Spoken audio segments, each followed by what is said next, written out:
Hey everybody, hope you're doing well today. So in this video, I wanted to go into my new track, A New Beginning, and kind of discuss the different parts of it and just basically do a deconstruction. And I thought I would do it in a multi-part series. So this first part, we'll be talking about the music theory behind it, you know, the melody, the background, all that stuff. The harmonies, and then in the next part we'll talk about the production, the arrangement, the orchestration, and then finally in the third part we'll talk about the mixing and the processing. So let's get started. I've actually pulled up a document right here, and I've written some little notes about it as I've listened to the track, and then as we listen to it, I'll talk about each of the parts that I wrote down here and kind of discuss my thoughts about it. So let's start from the very beginning. Here's the intro.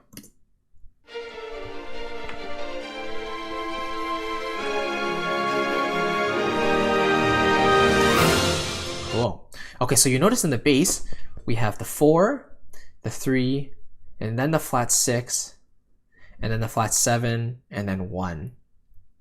And essentially what is happening is I like to start on the 4th chord because it gives me a sense of, being suspended and then starting out, somewhat floating, right? And then the 3, I go down a little bit, and then it gives me a sense of, okay, I feel like I'm heading somewhere, and that, there's something interesting that's going to come up. And then the flat 6, we don't expect because flat 6 is not in F major. So in this case, it would be D flat, right? And F major does not have D flat. But if you just throw it in there, then it creates a little bit of interest. And then same thing with the flat 7, E flat major chord. We usually expect just an E chord, but throwing in E flat major gives it a different color as well. So let's have one more listen.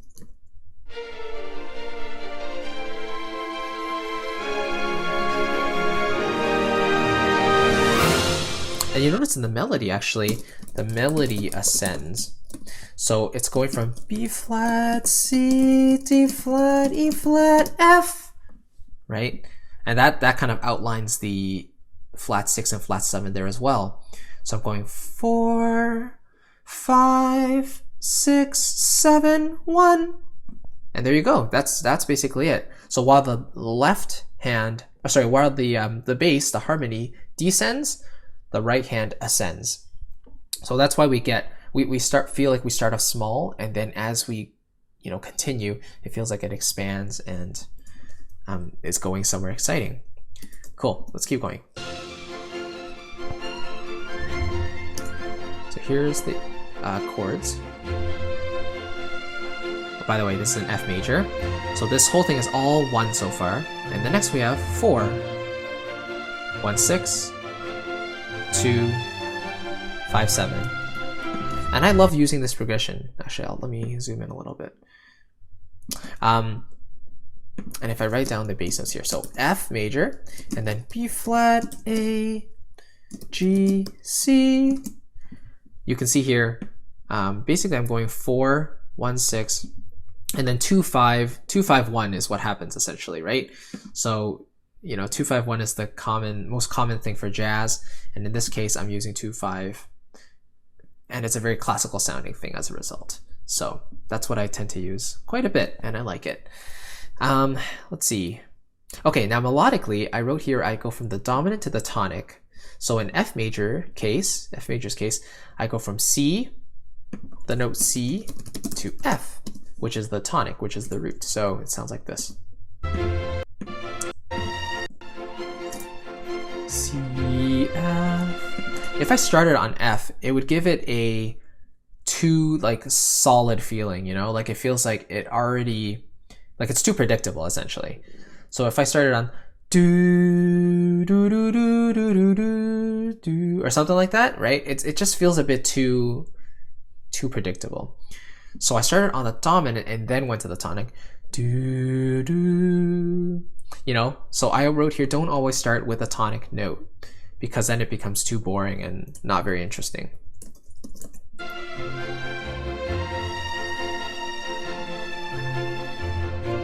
And then if you listen, oh sorry, actually I should write here. Do do do do do 4th to the 3rd.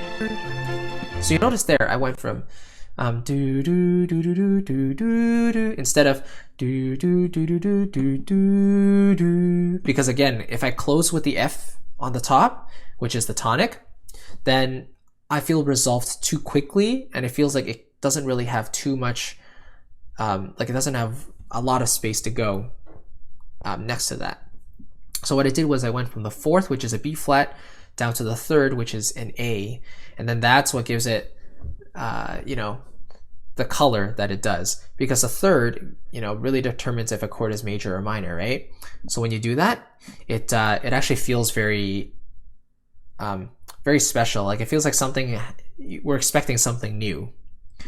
So that's why I did that. And then here I said 2 with a ninth, which is this chord right here. So that's a G minor chord, do do do, and with an A on the top, do. So you get that extended feeling, which I really like. And then I close back down to get back to the 5 and then back to the 1. 5, 1, and then here we have the repetition of the first phrase.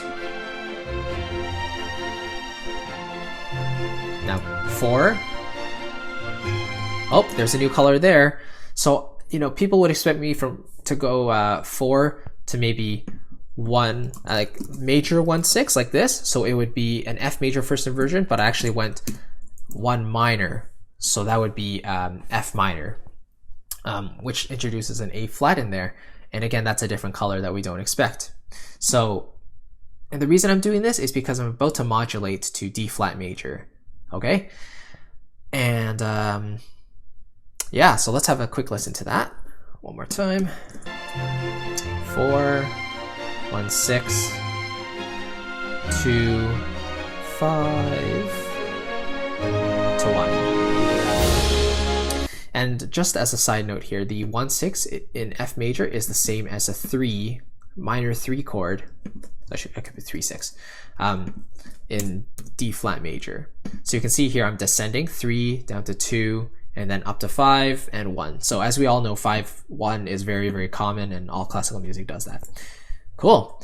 Now, why did I go to D flat major? Honestly, I just felt it felt really good to do that, and I felt it made a lot of sense in my head, and it just sounded good to me. You'll probably know, if you're a music theory person, that D flat major and F major aren't that closely related, because F major has 1 flat, B flat, and D flat major has 5 flats. So they're not that closely related, but in this context, it doesn't really matter because it adds a new color and a new dimension, and the instrumentation, I think, supports that. So if we listen to this repetition now, the theme's repeated in D flat, and we hear the lower register brought out with the horns.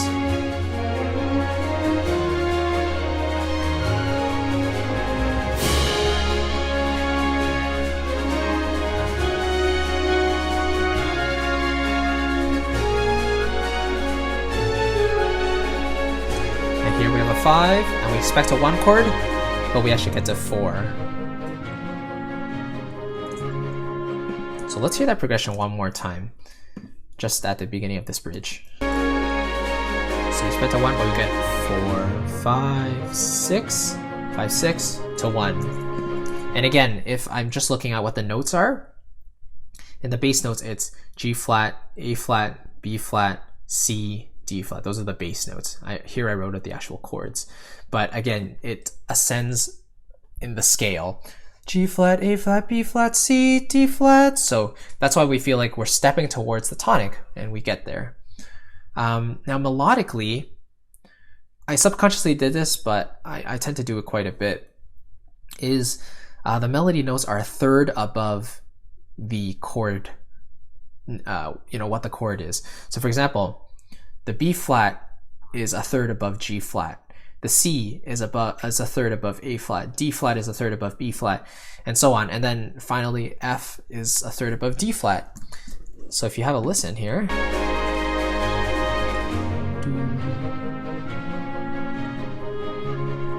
right? Because I just love thirds. Thirds are so special. It gives it a romantic feeling, and in this case, it steps up with the bass, so both parts feel supported. So that's why I did that. And then we're about to repeat the motive, but this time in E major, which is a minor third up from D flat. So now we feel like, you know, just a completely different color because these keys are not really related at all either.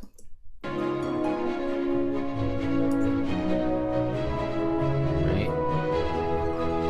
And then after that, we get 4. So now it's descending to 1, 6, to 2, back to 1, right? So here I wrote down the bass descends A, G sharp, F sharp, E. And then now we have another different chord here, which is E flat minor. And we don't expect this at all, right? Because, you know, here we're expecting maybe maybe another 4 chord in E major. Like, we don't expect to change keys again. But I thought it would be cool to actually throw in an E flat major and kind of pretend like we're going back to D flat major, because that's what we came from to get to the bridge here. And so we get an E flat minor chord here. And we expect A flat major. And then do do do do do back to 1. Wait, so we expect this, but instead we get F major chord right after the E flat minor. So it sounds like this.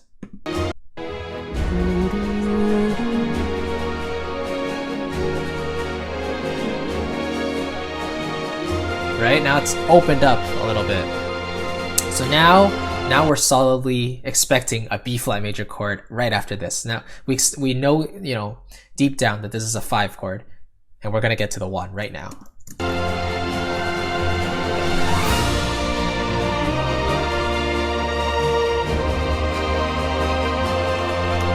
So you hear that progression. I really like using 1, 1, 6, 4, and 5. I do this in a lot of my songs as well. So that would be B flat, D, E flat, F. Okay? Then in the repetition of this, you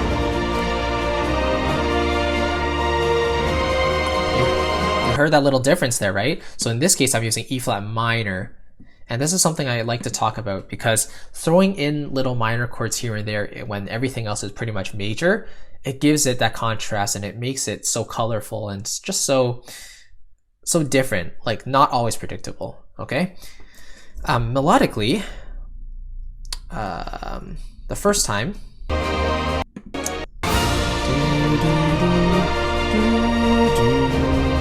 so I like that leap. I like the leap of minor 7th. And actually, I made a mental note.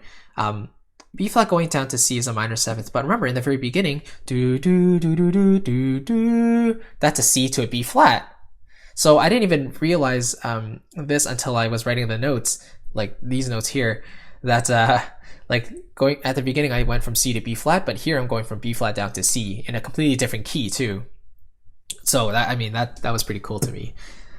Just to quickly let you know, now that we're in B flat major, it's really closely related to F major. So F major has 1 B flat, or 1 flat, which is B flat.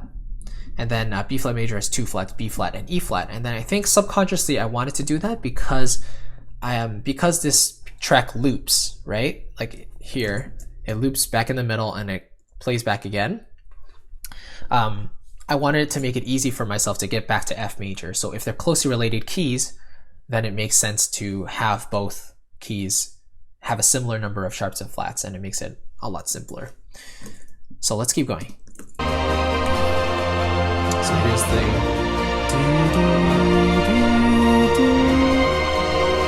now here's the next progression. 6, 4, 6, 1, 6, 4.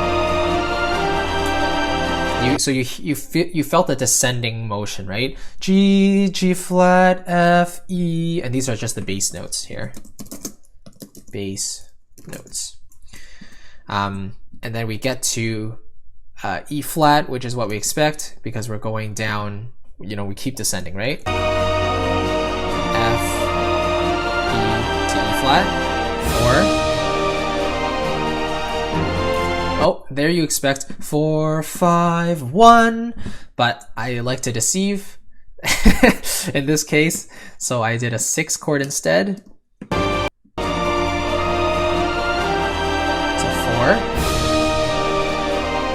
5, 6, oh, and now reiterate 2, 1, 6, 4, 5. And then we delayed the inevitable, and it finally comes, and everything feels good, right? And so let's quickly just talk about this outro and how it actually gets back to the beginning. So now, right now I'm in the 1 of B flat, but if you heard it there in the horns, do, do, do, do, the second note, do, do, that's an E natural. So E natural we don't have in B flat major, but we do have it in F major. So I'm basically introducing F major slowly, so then our ear expects to hear F major one more time. And in the bass, the chord is basically a C7 chord, and C7 goes back to F. Okay, so let's hear it one more time. So right now the bass is B flat and it steps up to C, and this turns into the 5/7 of 1, which is F major. Now the very end, let's have a listen. So we expected the 1 there, right? Again, because again, this is just a repetition of what we heard before. But instead, we have the return of a flat 6, and then we get a flat 7. See here, look, flat 6 at the very beginning in the intro, and then I had flat 7 to 1. So here I just do the same thing. Flat 7, flat 6, then flat 7, then to 1.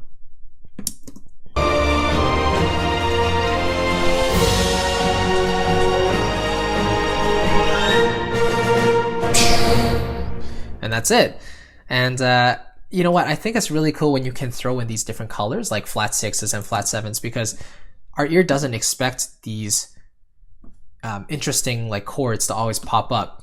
So if you can throw them in there, you know, flat chords and stuff, and also minor chords in the context of, you know, lots of major chords and stuff, it maintains interest and it keeps the listener interested to see what's going to come up next, you know, and it has them, you know, leaning forward almost, saying, okay, you know, what's going to happen there and how is it going to make me feel, right? Because music's all about emotion. So if it can make you feel something different, like happy, and then suddenly, whoa, like I feel so much more color in my head or something, you know, everyone interprets it differently. Everyone's different. So I just think devices like these are such cool ways that you can make people feel different things.